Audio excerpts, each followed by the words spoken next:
All right, today we're going to get into the psychology of overthinking. We're going to break down why some minds seem to be in constant motion, just always running, and really uncover the fascinating reasons behind it. I mean, have you ever felt this?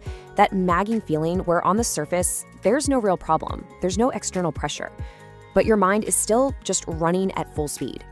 It's a surprisingly common experience, and we're about to look at the hidden mechanism that really drives it. And here's what's so fascinating.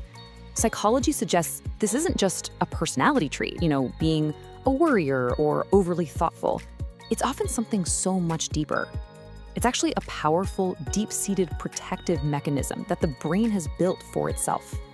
So how does this protective mechanism actually work? Well, it tends to show up in 5 really distinct patterns of thought and behavior. And as we walk through each one, you might just recognize yourself, or maybe someone you know.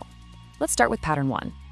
Okay, this one is a classic. It's the hallmark of an overthinking mind, that constant drive to stay one step ahead, to map out every single possibility before it even happens. But why? What is the brain really trying to achieve with all this endless forecasting? Now, what's so interesting here is the conflict you see on the screen. The brain imagines all these outcomes and replays all the possibilities because it's desperate for control, right? The logic is, if you can predict it, you can handle it. The goal is safety. But the result? Because life is so unpredictable, instead of feeling prepared, the mind just gets totally overwhelmed by the sheer volume of scenarios it's created. Okay, let's move to our second pattern. This one is all about magnification. A short text reply, a slight change in someone's tone of voice. For most people, these are just tiny, fleeting moments. But for an overthinker, they can become huge points of analysis. And here's the crucial thing to understand. This isn't just an overreaction. It's the mind's desperate attempt to find certainty where there is none. By zooming in on these tiny details and trying to find some hidden meaning, the brain is really just trying to make sense of ambiguity, to find a solid answer it can grab onto. This one might be painfully familiar for a lot of us.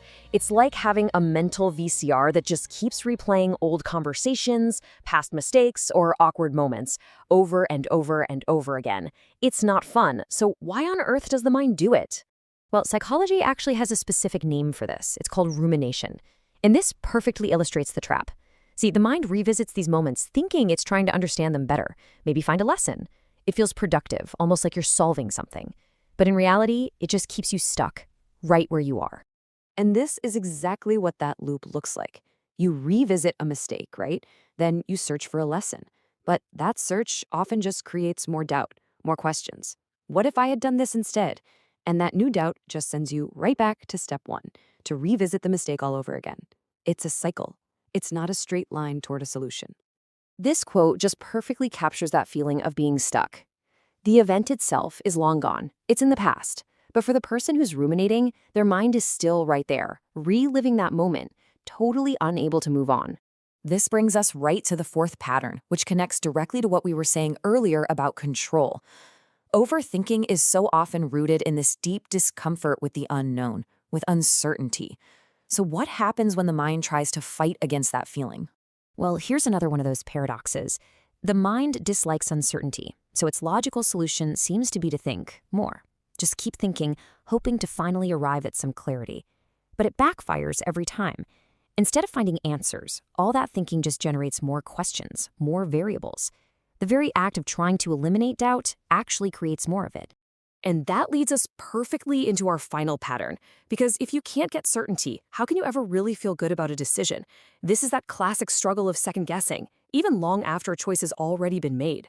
See, this isn't about someone being incapable of making a decision. It's about being completely overwhelmed by what's called the burden of possibility. The overthinking mind sees all the potential paths that branch out from just one choice.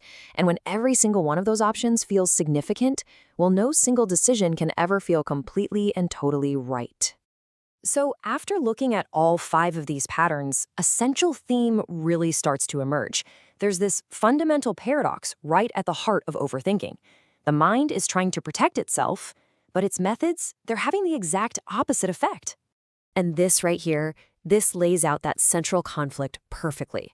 The goal is clarity, but the result is more questions. The goal is control, but the result is feeling overwhelmed. The goal is certainty, but the result is even more doubt. That protective mechanism, in its effort to keep you safe, ends up creating the very anxiety it was trying to prevent in the first place. And that brings us to our final thought for today. The first step to changing any pattern is just awareness. Now that you've seen the underlying mechanics of overthinking, that it's really a protective strategy, it's much harder to go back to not seeing it. So, what you do with that awareness, well, that's the next step.